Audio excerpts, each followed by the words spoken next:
Hey everyone, Sam Signorelli, H1 Fencing. Welcome back to Can Haz Armory. Today, requested video. One of my viewers asked for a couple of things to go over. A twisted blade wire and getting the spaghetti on. He has had some problems. So first we'll look at the twisted blade wire.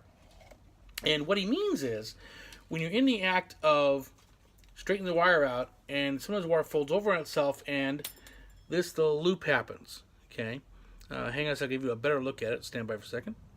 Okay, got the macro lens on my camera, and here's what it is. You pull down, and it's just twisted around itself. And this can be a problem if you try and straighten out, force in the groove. You're going to break the wire. So how do you get that unwrapped? Very easy. First off, you can see how it's wrapped around itself. What we do is this. Okay, if I can unwrap it that way. Very simple. We can work it a little straight. And yeah, all it really is it's kind of wrapped around itself a bit. And a few runs down there, and that is certainly smooth enough to get into the groove of the blade. Should not cause any problems. I've had it happen many times. It tends to happen more often with French wires because they have a cloth wrap and they bind up on each other much easier than the silk wrap on a German wire. But just be careful when you're stretching the wire out or straightening it. That's what your fingers are here for. And the moment you feel that hit, stop. Unwrap the wire straight and then keep going. So I'm going to install this wire on a blade right now. I'll get back to you and I'll show you the other part, which is getting the spaghetti wire on. Stand by. Okay, we're back. The blade's all wired up. And the next question was the difficulty in getting the spaghetti tubing over the blade wire. This is a problem if you're talking about a French wire, German to a slightly lesser extent, and you haven't stripped the wire very much. I mean, I see wires come from major manufacturers. They're all wired up, and they don't strip the wire until they've got the spaghetti on. The problem that creates for a fencer is if you have a wire break at the socket, you have to strip the wire.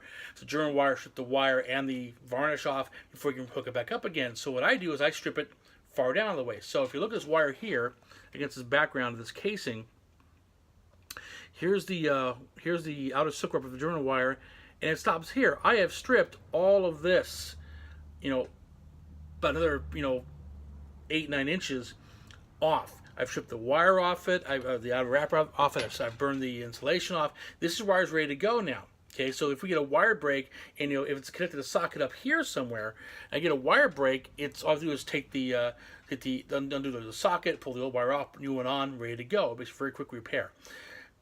What this does also for putting the spaghetti wire on is gets the wrap out of the way.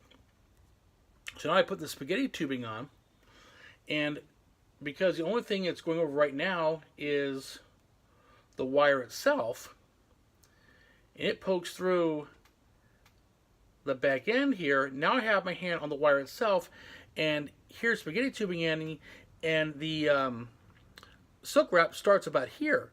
I simply grab and pull it down all the way, and there we go. That's how it goes on. It goes on very easy. Same thing happened with obviously with epi wires, and one at a time.